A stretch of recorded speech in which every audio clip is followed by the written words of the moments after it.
Bismillahirrahmanirrahim. Assalamualaikum warahmatullahi wabarakatuh.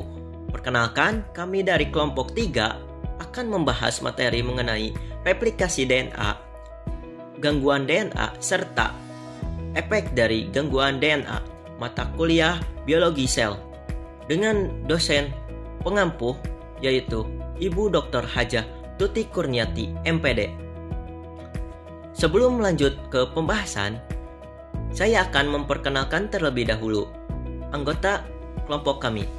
Yang pertama yaitu saya sendiri, Hadi Kusuma Trisandi Putra Rusmawijaya dengan NIM 11920-645. Yang kedua ada Saudari Lukiana Diaul Haq dengan NIM 11920-654. Yang ketiga ada Saudari Nabila Anjaresta dengan NIM 11920-661. Kemudian yang keempat ada Saudari Nasya Milatul Paja dengan NIM 11920-664. Bismillahirrahmanirrahim. Nama saya Nasya Milatul Paja. Di sini saya akan menjelaskan materi mengenai replikasi DNA. Nah, pembahasan dari kelompok kami itu yang pertama apa? Ada replikasi DNA, yang kedua ada gangguan DNA, yang ketiga adalah efek gangguan DNA. Baik, bismillahirrahmanirrahim. Di sini saya akan menjelaskan materi mengenai replikasi DNA. Yang pertama itu pengertian replikasi. Replikasi itu apa sih? Replikasi adalah proses perbanyakan bahan genetik. Sudah kita ketahui bahwa arti dari replika adalah penggandaan dari wujud aslinya. Nah, DNA itu sendiri adalah sebagai pembawa sifat dan penentu sifat keturunan bersifat autokatalik atau mampu membentuk dirinya sendiri. Nah, sebelum sel membelah, terlebih dahulu tuh DNA menggandakan diri. Nah, proses penggandaan diri ini disebut dengan replikasi DNA. Nah, untuk selanjutnya ada hipotesis dari replikasi DNA. Ada 3 hipotesis replikasi DNA. Yang pertama ada replikasi DNA konservatif, yang kedua ada replikasi DNA semi konservatif, yang ketiga ada replikasi DNA dispersif. Bisa dilihat untuk gambar model DNA ketiga replikasi itu, ada yang pertama ada replikasi semi konservatif, dispersif. Bisa dilihat ya perbedaan gambarnya. Nah, untuk penjelasan lebih mendetailnya kita next ke slide selanjutnya. Nah, untuk selanjutnya ada hipotesis yang pertama yaitu replikasi DNA konservatif. Nah, replikasi DNA konservatif itu apa sih? Replikasi DNA konservatif adalah model pita helix ganda induk tetap dalam keadaan utuh dan seluruh pita tersebut dapat mencetak helix ganda baru. Contohnya ini adalah pita helix ganda induk yang sudah sepasang dalam keadaan utuh dan seluruh pita tersebut dapat mencetak helix. Jadi salah satu dari pita ini dapat membuat helix ganda baru lagi. Jadi satu ini bisa mengganda lagi 2, satu ini bisa mengganda lagi 2. Nah, itu adalah disebut dengan replikasi secara konservatif. Baik, untuk selanjutnya adalah hipotesis yang kedua yaitu replikasi DNA semi konservatif. Nah, bedanya apa sih dengan konservatif?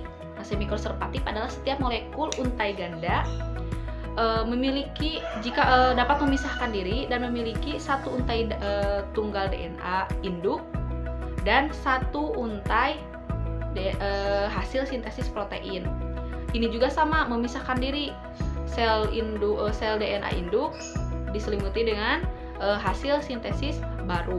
Jadi bedanya untuk semi konservatif itu ketika memisahkan diri langsung memiliki pasangan sintesis protein, pita hasil sintesis protein, sedangkan pada konservatif itu pada dari induknya pas memisahkan diri itu masih DNA induk yang sepasang, yang double helix. Nah, sedangkan di semi konservatif tahapan yang kedua itu masih tunggal DNA induknya karena sudah ada pasangannya dari sintesis protein, sedangkan pada konservatif itu pasangan dari hasil sintesis protein yang tunggal itu di tahapan yang ketiganya. Seperti itu. Nah, bisa dilihat ya untuk slide selanjutnya itu ada gambar semi konservatif atau replikasi semi konservatif. Yang biru itu adalah original DNA-nya, induk yang helix yang belum dipisahkan, belum direplika. Nah, yang di bawahnya itu adalah DNA helix yang sudah memisahkan diri, membentuk satu tunggal induk yang ada pasangannya dengan satu tunggal hasil sintesis protein, seperti itu. Nah, untuk selanjutnya, siapa sih penemu dari mekanisme replikasi DNA semi konservatif itu? Yaitu adalah Matthew Michelson dan Franklin Stahl. Pada tahun 1958 berhasil menunjukkan secara empiris bahwa replikasi DNA berlangsung dengan mekanisme secara semi konservatif.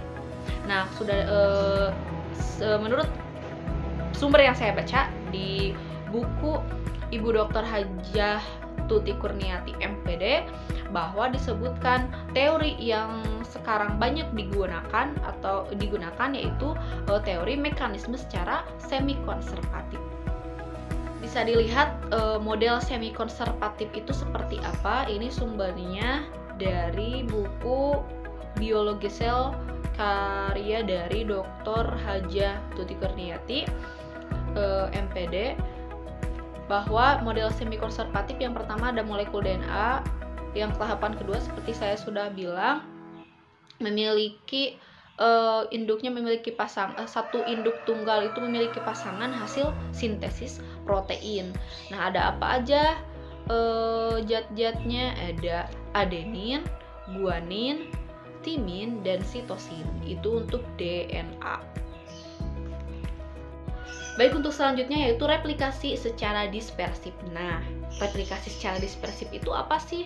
Yaitu molekul DNA induk mengalami fragmentasi sehingga DNA anakan terdiri atas campuran molekul lama atau berasal dari DNA induk dan molekul hasil sintesis baru. Nah, contohnya seperti ini. Ini adalah double helix induk utuh. Satu helix dari induk DNA memisahkan diri dan tercampur dengan sintesis protein membentuk satu helix tunggal. Terus memiliki pasangan juga yang sel DNA induk itu yang tercampur dengan sintesis protein. Yang satu lagi juga sama, memisahkan diri dan tercampur dengan sintesis protein membentuk satu helix baru. Setelah itu pasangannya juga membentuk satu helix baru dari DNA utuh, dari DNA induk yang tercampur dengan sintesis protein. Jadi perbedaan dispersif itu dengan semi konservatif dengan konservatif yaitu tercampur pengandaan tetapi membentuk helix barunya tercampur dengan sintesis protein, seperti itu. Ya, saya Adi Kusuma. Di sini saya akan menjelaskan mengenai mekanisme dasar replikasi DNA. Proses replikasi DNA diawali dengan pemutusan denaturasi ikatan antara untai DNA yang satu dengan untaian komplementernya atau secara enzimatis. Nah, mekanisme replikasi DNA berlangsung secara semi-diskontinu karena ada perbedaan mekanisme dalam proses sintesis kedua untaian DNA. Fragmen-fragmen DNA hasil replikasi diskontinu fragmen Okazaki yang akan disambung dengan ligase dengan enzim DNA ligase. Nah, denaturasi awal terjadi pada bagian DNA yang dikenal sebagai origin of replication atau titik awal replikasi. Titik ori ini merupakan suatu unique sequence yang akan dikenali suatu protein inisiator. Nah, untaian DNA membuka dan membentuk struktur yang disebut sebagai garpu replikasi atau replication fork. Garpu replikasi ini ialah struktur yang terbentuk ketika DNA bereplikasi. Garpu replikasi ini dibentuk akibat enzim helikase yang memutus ikatan-ikatan hidrogen yang menyatukan kedua untaian DNA, membuat terbukanya untaian ganda tersebut menjadi dua cabang yang masing-masing terdiri dari sebuah untaian tunggal DNA. Selanjutnya proses replikasi DNA. Yang pertama ada helikase, memisahkan ikatan ganda DNA. DNA helikase pertama kali diisolasi sebagai enzim yang menghidrolisis ATP saat menempel DNA helai tunggal atau disebut single strand. Dengan melakukan hidrolisis ATP, DNA helikase dapat menempel dan bergerak sepanjang DNA dan membelah struktur double helix DNA menjadi 2 single strand DNA. DNA helikase dapat berjalan 2 arah. Nah, DNA helikase berjalan dari 5 ke 3 pada lagging strand, biasanya mengambil fungsi predominan dalam membelah struktur double helix DNA. Nah, yang kedua yaitu protein pengikat rantai tunggal atau yang disebut juga single strand DNA binding atau SSB protein. Protein ini berfungsi untuk menstabilkan struktur single strand DNA. DNA yang telah dibelah dari struktur double helix dapat membentuk gulungan yang mengganggu proses replikasi. Dengan adanya SSB, single strand DNA dapat tetap lurus sehingga memudahkan proses replikasi. Nah, yang ketiga yaitu leading strand. Pada replikasi DNA, leading strand ialah untaian DNA disintesis dengan arah 5 ke 3 secara berkesinambungan. Pada untaian ini, DNA polimerase mampu membentuk DNA menggunakan ujung 3-OH bebas dari sebuah primer RNA, dan sintesis DNA berlangsung secara berkesinambungan searah dengan arah pergerakan garpu replikasi. Leading strand ini dibentuk berkelanjutan oleh DNA polimerase. Nah, yang keempat yaitu lagging strand dibentuk sepotong-sepotong. Lagging strand yaitu untaian DNA yang terletak pada sisi yang berseberangan dengan leading strand pada garpu replikasi. Untaian ini disintesis dalam segmen-segmen yang disebut fragmen Okazaki.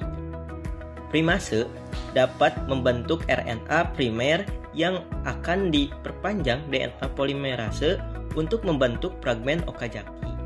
Nah, yang kelima yaitu RNA primer diganti menjadi DNA dan ligase menyambungkan fragmen Okazaki sehingga sintesis lagging strand menjadi rantai yang utuh atau lengkap. Selanjutnya, komponen penting dalam replikasi. Replikasi bahan genetik ditentukan oleh beberapa komponen utama, yaitu yang pertama DNA template atau cetakan. Itu merupakan DNA atau RNA yang akan direplikasi. Sebuah cetakan DNA adalah esensial. Cetakan dapat berupa untai DNA tunggal atau ganda. Nah, yang kedua yaitu molekul deoksiribonukleotida, yaitu DATP, terus DTTP, DCTP, dan DGTP. Nah, deoksiribonukleotida ini terdiri atas 3 komponen, yaitu yang pertama basa purin atau pyrimidin, yang kedua gula 5 karbon dioksiribosa, nah yang ketiga yaitu gugus fosfat. Komponen penting dalam replikasi yang ketiga yaitu enzim DNA polimerase. Nah, yaitu enzim utama yang mengkatalisis proses polimerisasi nukleotida menjadi untaian DNA pada bakteri E. coli. Nah, ini terdapat 3 macam DNA polimerase, yaitu DNA polimerase 1, DNA polimerase 2, dan DNA polimerase 3. Yang keempat yaitu enzim primase, enzim yang mengkatalisis primer untuk memulai replikasi DNA. Pada bakteri E. coli, kompleks enzim disebut primosom yang terdiri atas beberapa macam protein. Nah, yang kelima yaitu enzim pembuka ikatan untaian DNA induk, yaitu enzim helikase, dan enzim lain yang membantu proses tersebut yaitu enzim girase. Yang keenam yaitu molekul protein yang menstabilkan untaian DNA yang sudah terbuka, yaitu protein SBB atau single strand binding protein. Dengan adanya SSB ini, single strand DNA dapat tetap lurus sehingga memudahkan proses replikasi. Nah, yang ketujuh yaitu enzim DNA ligase. enzim ini berfungsi untuk menyambung fragmen-fragmen DNA. Selanjutnya, ada mekanisme sintesis DNA. Pada replikasi DNA berlangsung dalam beberapa tahap. Yang pertama yaitu denaturasi atau pemisahan untaian DNA induk. Sintesis untaian DNA yang baru akan dimulai segera setelah untaian DNA induk terpisah membentuk garpu replikasi. Pemisahan kedua untaian DNA induk yang akan direplikasi dilakukan oleh enzim DNA helikase. Nah, yang kedua yaitu inisiasi sintesis DNA. Dalam proses replikasi, garpu replikasi akan membuka secara bertahap dimulai dari titik awal replikasi atau ori dan akan bergerak sepanjang DNA cetakan sampai semua molekul DNA induk replikasi. Nah, yang ketiga yaitu ada pemanjangan untaian DNA. Yang keempat ada ligase fragmen-fragmen DNA. Pada untaian DNA awal polimerisasi DNA berlangsung secara kontinu sehingga molekul DNA baru yang disintesis merupakan satu unit. Sebaliknya pada untaian DNA lambat polimerisasi dilakukan fragmen demi fragmen. Fragmen-fragmen DNA tersebut pada akhirnya disambung ligasi dengan enzim DNA ligasi sehingga menjadi unit yang utuh. Fragmen DNA pendek yang disintesis tersebut disebut fragmen Okazaki. Nah, yang kelima yaitu terminasi sintesis DNA.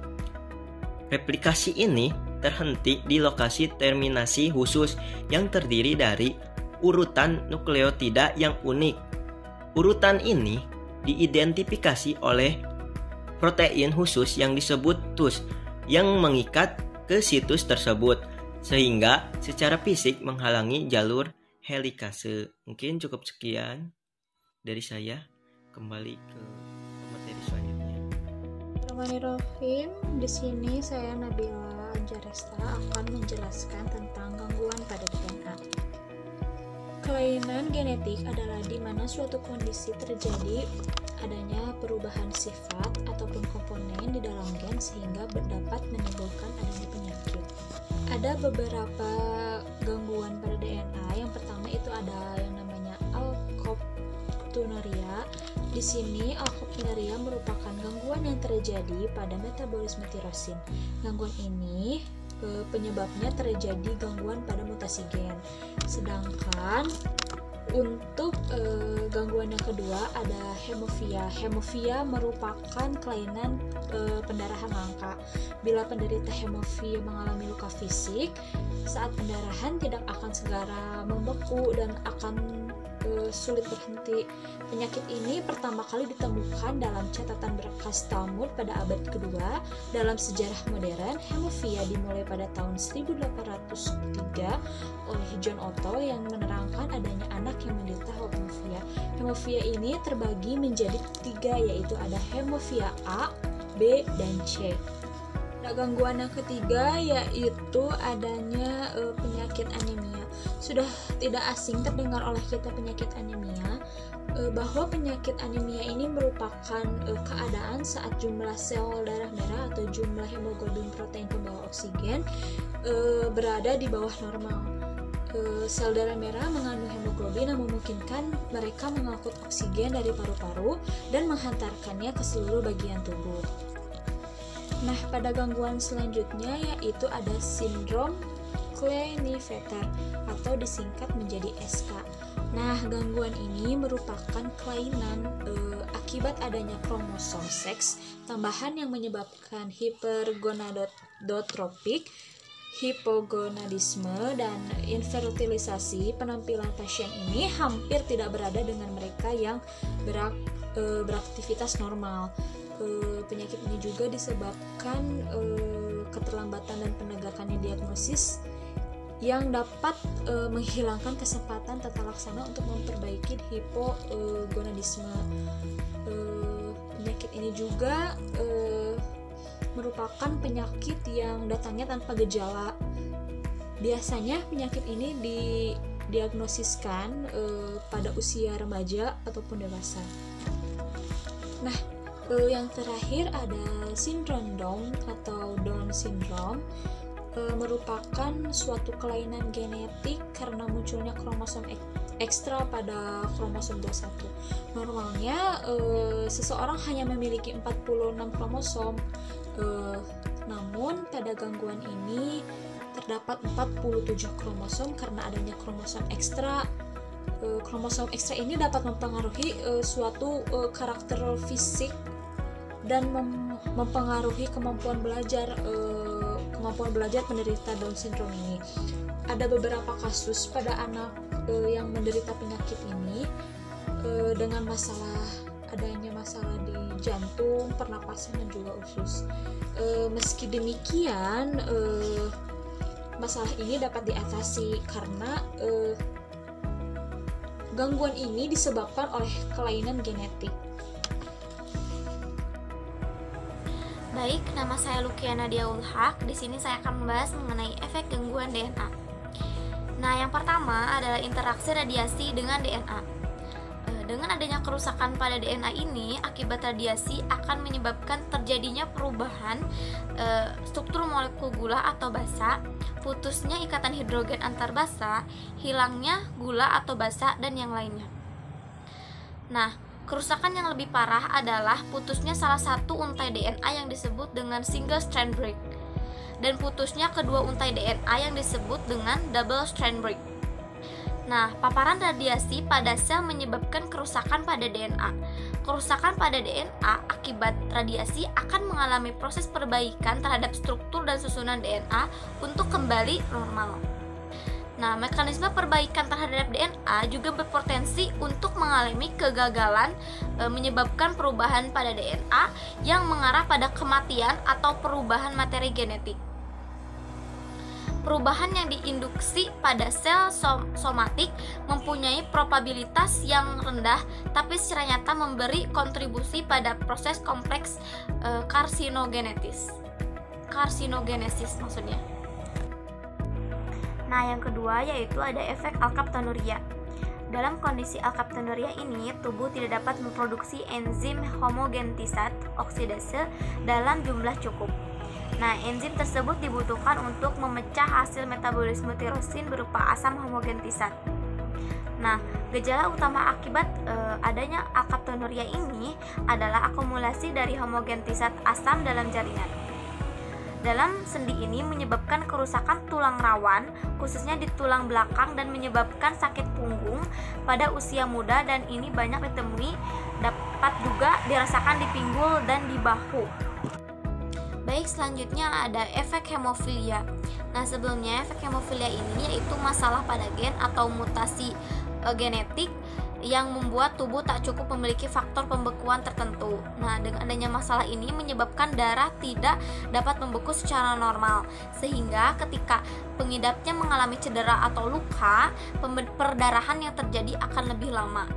Nah, yang keempat ada efek anemia. Nah, selain memiliki gejala anemia pada umumnya, contohnya pada anemia Falcon, orang yang mengalami anemia ini rentan terhadap infeksi karena tubuh tidak dapat memproduksi sel darah putih yang cukup. Selanjutnya ada efek sindrom. Contohnya pada efek sindrom Down menyebabkan perkembangan anak secara fisik dan mental terhambat. Nah, normalnya seseorang mendapatkan 23 kromosom dari ayah dan 23 kromosom dari ibu dengan total 46 kromosom. Pada sindrom Down terjadi kelainan genetik dengan jumlah kromosom 21 bertambah, sehingga total kromosom yang didapat oleh anak adalah 47 kromosom. Kondisi ini tidak dicegah karena merupakan kelainan genetik, tetapi dapat dideteksi lebih awal sebelum anak lahir. Kondisi anak yang sindrom Down dapat berbeda antara satu dengan yang lainnya. Sebagian anak dapat hidup dengan cukup sehat, sedangkan sebagian lagi memiliki masalah kesehatan seperti jantung atau kelainan otot. Baik, yang terakhir ada pemendekan telomer pada penyakit diabetes mellitus. Nah, pada penyakit diabetes mellitus ini mengalami peningkatan stres oksidatif secara simultan diikuti oleh penurunan sistem pertahanan antioksidan yang menyebabkan ketidakseimbangan antara stres oksidatif dan mekanisme pertahanan antioksidan. Hiperglikemia menginduksi stres oksidatif dan mempercepat proses penuaan lokal dan sistematik, sebagaimana tercermin pada dinamika telomer. Mekanisme yang terjadi pada penderita diabetes mellitus tipe 2 kemungkinan terjadi intruksi stres oksidatif tinggi yang pada gilirannya menyebabkan kerusakan DNA telomik sehingga terjadi penendekan telomer dan pada akhirnya menyebabkan perusakan dini serta komplikasi penyakit diabetes mellitus ini. Jadi dapat disimpulkan bahwa pemendekan telomer terkait juga dengan adanya komplikasi diabetes mellitus. Mungkin cukup sekian materi yang dapat kami sampaikan. Mohon maaf apabila ada kekurangan ataupun kesalahan dalam penyampaiannya. Wabillahi taufiq wal hidayah. Wassalamualaikum warahmatullahi wabarakatuh.